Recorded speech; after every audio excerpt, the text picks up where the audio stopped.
Hello God's twin family में आप सभी का हार्दिक अभिनंदन है। आप सभी को भक्ति, शक्ति और मुक्ति की प्राप्ति हो। Dear twins of God, dream में मोर या मोरपंख दिखने का मीनिंग ये होता है कि कोई दैवी शक्ति हर पल आपके साथ रहती है। इसके लिए ये ज़रूरी नहीं कि आप पूजा पाठ करते ही हों, लेकिन ये फैक्ट है कि आप गॉड की एग्जिस्टेंस को एक्सेप्ट ज़रूर करते होंगे। क्योंकि मोर या मोरपंख दिखना कोई साधारण सपना नहीं होता। ये सपना ऐसे ही व्यक्तियों को आता है जिनकी आत्मा कभी किसी का बुरा नहीं चाहती, कभी किसी के साथ बुरा नहीं कर सकती। ऐसी सोच गॉड की बहुत प्रिय सोल होती हैं। ऐसी सोच पे गॉड का एक्स्ट्रा ग्रेस होता है। यदि आप ऐसी सोल हैं, आप किसी को तकलीफ नहीं देते और लोग आपको दुख पे दुख, धोखे पे धोखे, तकलीफ पे तकलीफ दिए जा रहे हैं और आपको ड्रीम में मोर या मोरपंख कई बार दिखा है, तो इन शब्दों को आप ब्रह्म वाक्य मानकर एक्सेप्ट कर लीजिए कि जिस दिन आपको दुनिया इतने दर्द में पहुंचा देगी कि आप दर्द के उस सागर में डूब जाएंगे जहां आपकी आत्मा तड़प कर ईश्वर से बोल उठेगी कि हे ईश्वर, नहीं चाहिए मुझे तेरी दुनिया, नहीं चाहिए मुझे तेरी दुनिया के रिश्ते, नहीं चाहिए मुझे तेरी दौलत, नहीं चाहिए मुझे तेरी सिद्धियां। तेरी दुनिया में जीवन जीना अब असंभव हो गया है। आत्महत्या इसलिए नहीं कर सकता क्योंकि वो तेरे उसूलों के खिलाफ है। इसलिए मैं अब कुछ नहीं कर सकता। मुझे अब कुछ नहीं चाहिए, लेकिन मुझे अब तुम चाहिए।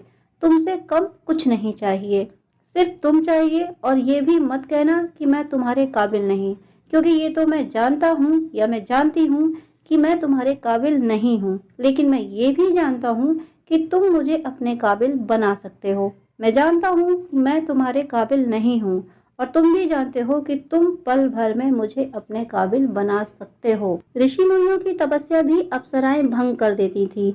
वो मोह के बंधन और सांसारिक आकर्षण में फंसकर तुम्हारे मार्ग से भटक जाते थे। फिर मेरी तो हैसियत ही क्या है जो मैं तुम्हें पाने की राह पर एक कदम भी चल सकूं। मैं तुम्हारी माया के उस पार आकर तुम्हें नहीं पा सकता। तुम अपनी माया के इस पार आकर मेरा हाथ थाम सकते हो, मुझे अपना सकते हो। इसलिए मैं अब सारी जद्दोजहद करके हार चुका हूँ। इसलिए मैं कुछ नहीं कर सकता, मैं कुछ नहीं करने वाला। अब आपको ही मेरे जीवन में आना होगा, आपको आना ही होगा, मुझे संभालना ही होगा, क्योंकि मैं अब तुमसे कम में समझौता करने वाला नहीं हूँ। जब ये तड़प आपकी आत्मा से निकलती है तो ये एक और ब्रह्म वाक्य है कि ईश्वर आपकी आत्मा में, आपके जीवन में अवतरित होते ही हैं। और जब ईश्वर जीवन में अवतरित होते हैं तो आपके पुराने सभी संचित प्रारब्ध पूरे हो जाते हैं। जो लोग, जो रिश्ते आपको दुख देते थे, वो या तो आपके जीवन से चले जाते हैं या उल्टा आपकी सराहना करने लगते हैं। आप भौतिक और आध्यात्मिक जीवन में सीढ़ी दर सीढ़ी उन्नति के शिखर पर चलते चले जाते हैं। पर ये सब घटनाएं घटती उसके जीवन में हैं जिन्हें कई बार अपने सपनों में मोर या मोरपंख दिखते आए हों। मोरपंख को भगवान कृष्ण ने इतना सम्मान दिया कि उन्होंने इसे अपने सिर पे धारण किया, और इसी सम्मान के कारण मोर या मोरपंख उन्हीं व्यक्तियों को आता है जिनकी आत्मा ईश्वर की नजरों में सम्मानित होती है। और ऐसा नहीं है कि ईश्वर ऐसे व्यक्तियों की मदद सिर्फ तभी करते हैं जब वो ईश्वर को मांगने लगते हैं। गॉड उस आत्मा की मदद हर जन्म में करते हैं। फर्क सिर्फ इतना है, ईश्वर से ईश्वर को मांगने से पहले गॉड व्यक्ति की मदद सिर्फ तब करते हैं जब व्यक्ति पूरी तरह से असहाय हो जाता है। तब ईश्वर उसके सहायक बन उसे विषम परिस्थितियों से निकाल लेते हैं।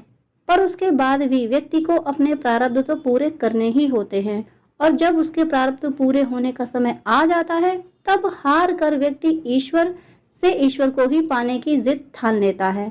और तब गॉड उसकी जिंदगी में उतरकर जिंदगी को चमत्कारों से भर देते हैं। यदि आपको भी मोर या मोरपंख या किसी अन्य तरह के फैदर सपने में दिखते आए हैं तो आप ऐसे ही सोल हैं और आपके साथ ऐसा ही होगा। ऐसे स्वप्न ट्विन फ्लेम्स को अक्सर आते हैं। जय श्री कृष्ण।